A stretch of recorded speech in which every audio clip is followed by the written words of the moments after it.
Few things, especially for the Germans. If you find this disturbing, this is not Nazi. This is called swastika. And actually Hitler never called it swastika. The people who called it swastika were the Americans. Hitler knew that this was swastika, so he didn't call it swastika. If you read Mein Kampf, he called it crooked cross. I don't know what is it in German, but it's a slanting cross, the one that he used for icon for the Nazi. So swastika has a deep meaning, and perhaps Hitler was very much influenced by that symbol, icon, and I have a very old documentary produced in 1960s or so in black and white. So they showed there that he had sent a delegation to Tibet and the Himalayas to get some inspiration.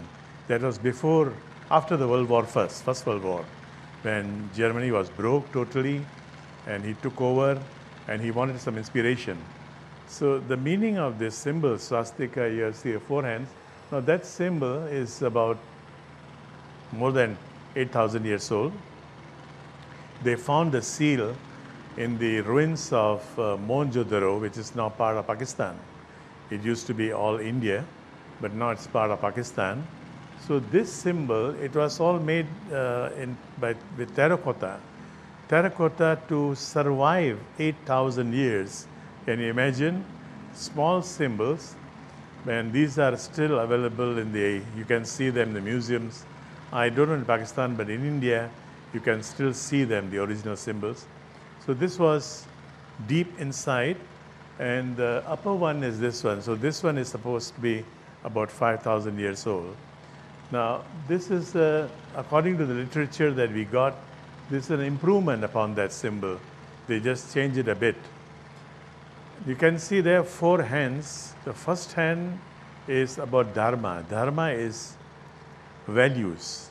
You cannot live life without any values. You can have certain values. You can have Western values, Eastern values, or some universal values, because East and West have to meet. This is my conviction that we cannot live separately, that we have to meet. We have sciences there now. The East had sciences, but it didn't last that long. But now you have got science in the West, you have got mysticism in the East, spirituality. All of these must meet together. We cannot just live in watertight compartments anymore. So here the first one is dharma, some values, and what we consider as dharma are the universal values, which are applicable to all. So like some people may consider himsa or violence as a value, but it is not universal, and it is not applicable at all times. Okay, when you have to defend your country, maybe you have to take up arms, fine. That is the work of the soldiers. That's the dharma of the soldiers. We cannot take up arms, but dharma also explains that what is not right for you could be right for somebody else. So dharma doesn't talk about good and bad. It talks about what is right at a given time. I always give an example of the pool outside there. It got very muddy, and we were having some lilies, water lilies, and some lotuses there. It used to get very muddy, and I would tell somebody to clean the pool, get the mud out, and the water lilies never grow. They needed mud.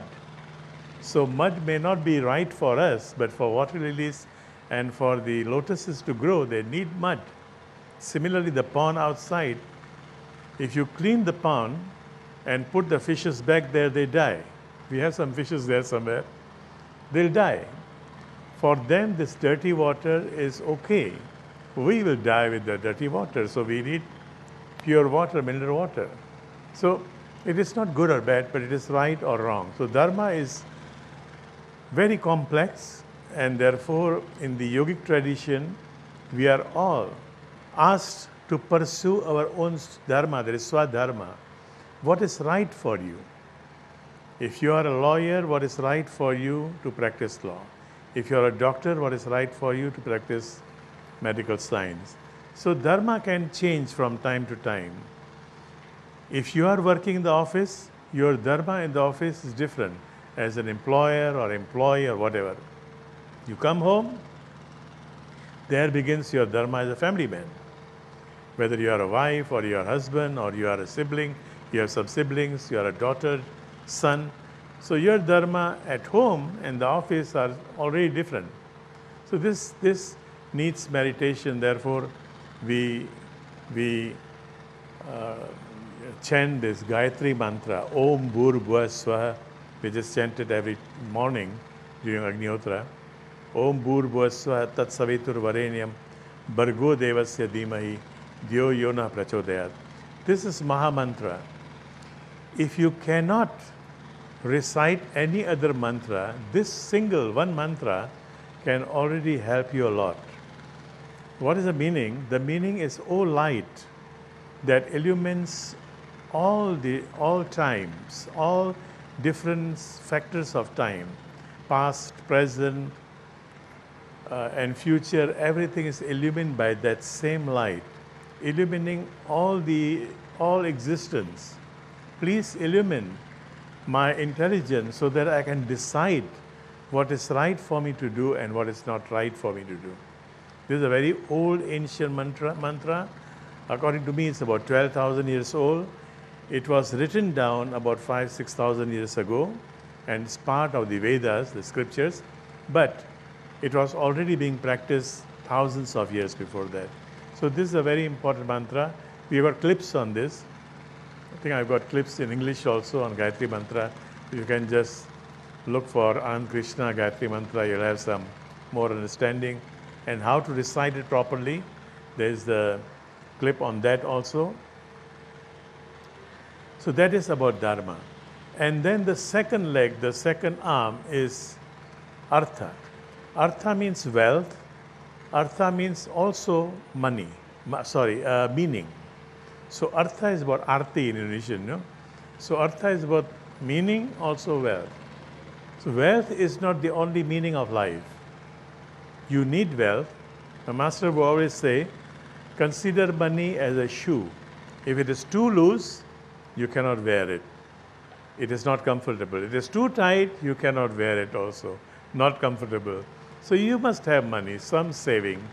But money should not be our focus, so that some people are just into money and they don't even enjoy life anymore. They keep on accumulating money without even enjoying what they have earned, what they have accumulated. So get some meaning into life. Not only wealth, but get some meaning into life. Put some meaning into life. So that is Artha. The third one is Dharma, Artha, Kama. Kama normally is translated as desire, as sex, but the inner meaning of Kama is relationship. So relationship, all these are happiness factor. If you want to become happy in life, you need all these four factors. Dharma, Artha, Kama, relationship. How you deal with people at home, outside home, in the office, your relationship, this is very important factor. One of the very important factors of happiness. And the fourth one, the last one, is moksha. Moksha is translated as liberation. Yes, literally it means that. But if you dissect the word, moha, kshay, moha means attachment and kshay means to annihilate, to eliminate. So you can only love truly when you are not attached. This can be very misunderstood, because attachment means I own you. Attachment in your relationship, if somebody wants to feel attached to you, that means he wants to own you. He's not giving you some space, she's not giving you some space. And we need this space. Another meaning of moha is also moksha. Moksha is also freedom. Freedom to express yourself. Freedom to live in the right way, of course, without hurting others, but the way you want it. So everybody must have this freedom. At the end of the day, if you believe in reincarnation, if you believe in the yogic philosophy which deals with reincarnation at length, then it brings about, it stops the cycle of reincarnation. Then you become part of the oneness. You are no longer reincarnating again. That is the spiritual significance. But while we are alive, we understand moksha as freedom to speak, to walk, to live, to do anything without hurting others. There comes non-violence there comes a lot of things there. So that's the inner significance.